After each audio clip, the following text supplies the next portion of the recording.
for them. So don't get discouraged if you're a new believer. When trouble strikes, it's going to. It's inevitable. Be inspired by those around you and hold firm to what you've been newly taught. Step out in faith and call on God to deliver you, because He loves you and He is a God who doesn't change. But those like me who have grown up in the church, we face dilemmas and losing our faith. It's difficult sometimes to trust in God when trouble strikes. Although we may know about God, we sometimes don't really know Him. When trouble strikes, we grumble, we whinge about it to each other, we blame each other, and we make life miserable for us. Rather than look around us and see where God may actually be leading us, we choose an alternate option. But we're not called to stay there. No, we're called to follow a different way. Pain is undesirable, but is also unavoidable until God comes back to deliver us from this world. God can use our situation and our pain, just like He used the situation that didn't have an outcome for these people. He used it to show miraculous ways that He was going to deliver them. So don't grumble at God when trials and situations come up. Don't grumble at Him. No, cry out to Him for deliverance. There is a complete difference between grumbling at God for your situations and crying out for deliverance. The people were not told not to cry out. For the Psalms show us that it's all right to cry out. And we put that on God and say, God, you deliver me like you have done in the past with these other people. Or deliver me, God, like you have done in my own life. So don't grumble when trouble strikes, but still cry out for the God to act. Now, this event forms a very historic point in the Jewish scriptures, our scriptures. And it moves on where God tells Moses to actually put out his staff, and there, through the power of God, He divides the sea. Something that had never ever occurred before in that way. No one else could ever have thought about doing that. And God does that so that it is unquestionable that He was leading His people. The frogs might have come out of the sky. The gnats might have just had a season coming through. Something might have gone in front of the sun. But the sea doesn't dry up and spread its walls and have a floor that people can walk through. And so He does this. And He demonstrates His power to these people. Because before, they would not have had the faith to actually walk up to the Philistine country and take that country. God had to take time to show His people that He was in charge, that He loved them, that He had a plan for them, and that He would provide for them. And so when the Israelites saw the mighty hand of the Lord displayed against the Egyptians, the people feared the Lord and they put their trust in Him, and also His servant Moses. God had a purpose for His people, and He wished for that to be known to them in an unmistakable way. Now, this is all relevant in one way, because we read about there and we can apply it in some ways. And we build our faith by looking back and seeing what God did with others, because we do serve a God that's unchanging. However, it does leave us with an element of our lives and our faith experience that is void, because we have not internalized it. God worked in a marvelous way for His people 3,500 years ago, and He's worked all the way through that time. But when you come up to this point in Scripture and you're about 2,000 years since this was penned, where's the void now? Where is God in your life? And so I come to the crux of where I want this sermon to actually go. And that is for you to actually, where are the Red Sea events in my life? You know why? Because we don't look. It's hard to remember because we never looked. I didn't know where I got on the train when it really mattered because I didn't make a mental note of it at that particular time. And so when it came time, it was blank. And I start making up stuff in my head of maybe it fits here, maybe it fits there. Maybe if I had have actually taken the time at that time to simply write it down, then it wouldn't have been in the same situation. And that's like our lives. We pass through these different events and we're challenged in our faith. And God can lead us in many different ways. But often we pass through them and we don't acknowledge that He's working. And so we forget about the past. And as Psalms calls us here, it calls us to look back at the Israelite people, for the Israelite people to look back at their heritage. We are called to actually look back at how God interacts in our lives. You know what? Preparing this sermon, I actually found it really hard to actually think about where did God lead in my life? Where do I place my faith? Kind of fits in that ethos of just faith building. But it's important because when trouble strikes, we need to be able to quickly recount those things that give us that strength. And so I look back at my history and I say, God, did you actually lead me in any particular way? Did you open any particular doors? And I say, yeah, He did. You know what? Because when I went to Sydney all those years ago, I felt God. I didn't hear Him physically, but I knew that I was in the right place, going to His church at Chatswood, ministering to the people there. It was a small church, but it wasn't where the girls were. It was married couples. And I made a bargain with God. God, I'll do 3 out of 4. Let me go fishing for 1 week out of the month. But I knew that was my place where I was to actually be, serving God in that caring. It wasn't audible. But when I think about back to that point, I had a conviction in my heart, despite me wanting to go pursue other things, that God wanted me here. And it's that inner quiet voice. And I think, yeah, that's a point where God led me. When I moved down to Adelaide to study my postgrad over 10 years ago, God provided a way for it. I didn't. Yes, I'd saved up some money. I wasn't poor, but I didn't know how I was going to support my family, my wife, my new wife down there while I was working, because it's a full-on course. But God provided a way.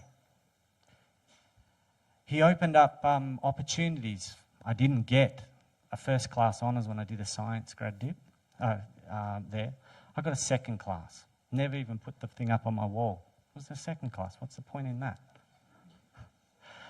But my previous supervisor met me in the hall. He was one of my supervisors, not my principal one. He met me on the hall one day, and I hadn't seen him for 10 years. And he goes, "Hey, Jono, you got that scholarship?" I'm like, "Oh, yeah, what scholarship?" "Oh, yeah, the postgrad scholarship." I'm like, "I didn't apply for it." He said, "I applied for you." I said, "I can't get the scholarship. I didn't get a first-class honours." So, "Oh, you didn't need to. You got published. So I put it in for you." I got $23,000 a year tax-free to help me with my study. And I had a supervisor that allowed me to work 1 day a week while I was there, where if I went to Melbourne, no way, you didn't work. And the exit, you worked on your studies. Tough luck, take out a loan. But I didn't need to do that.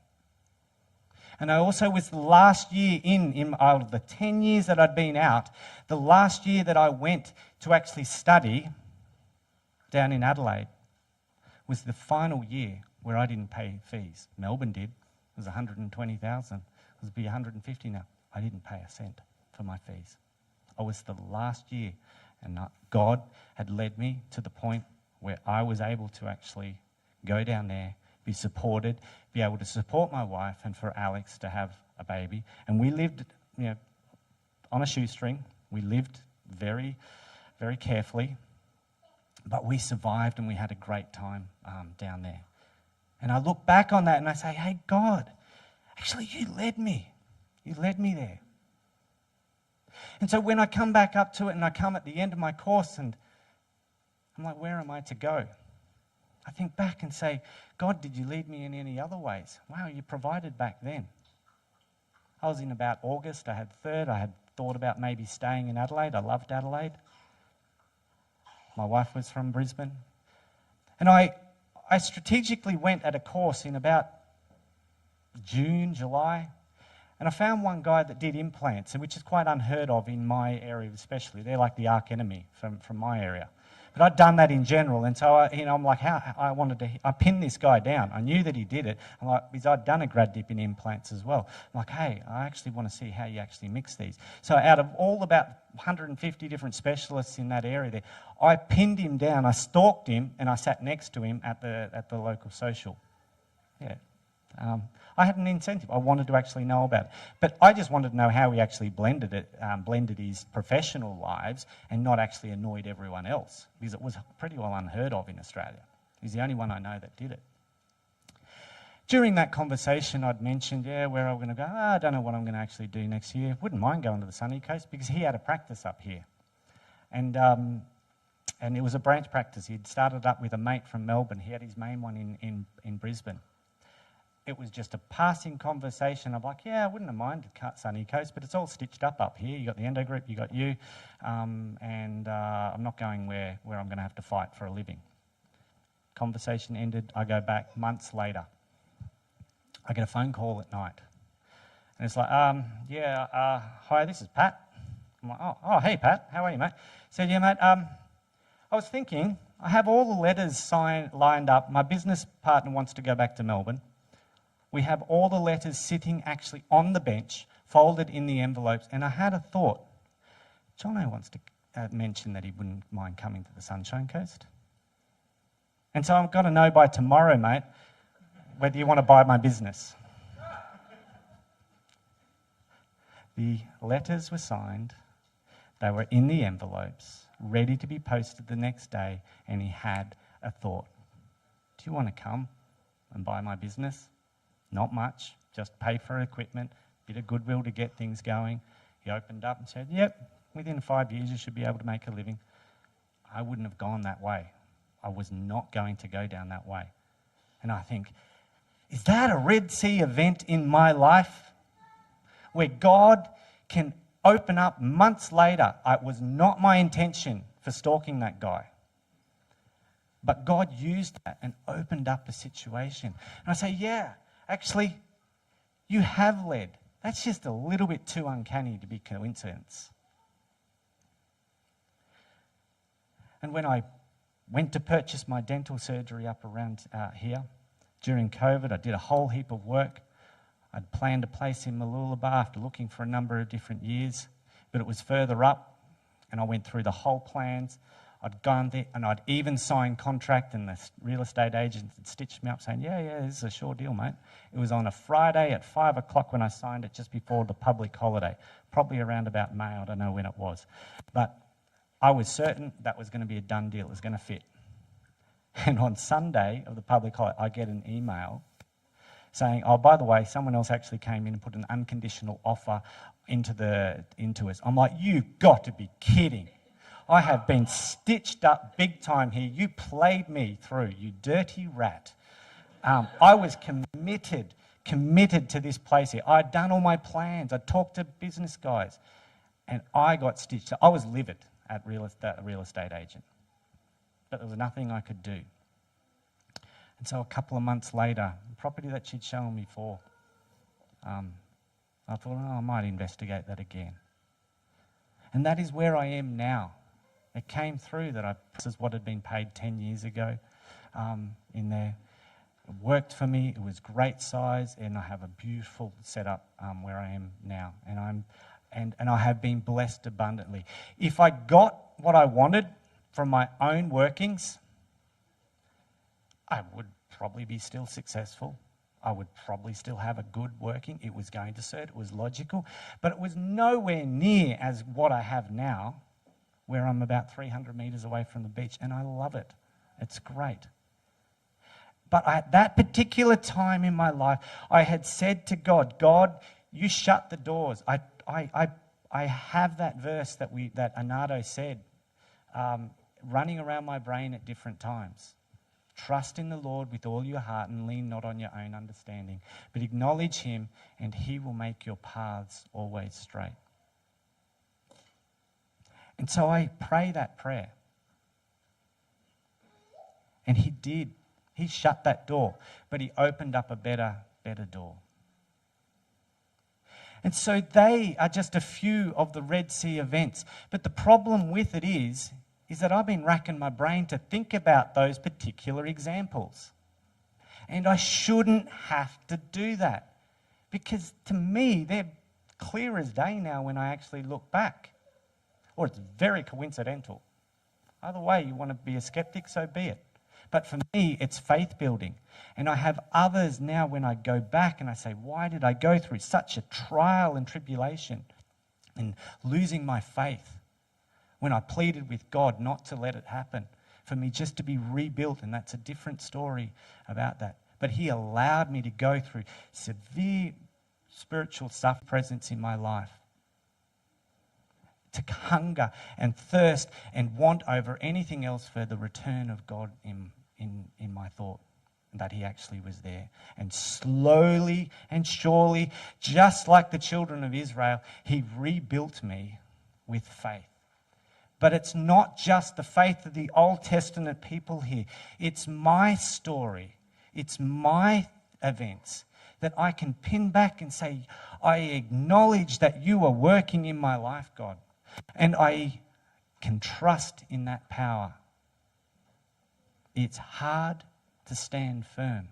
But when you actually have your own Red Sea events in your life, it's easier, because it's tangible to you.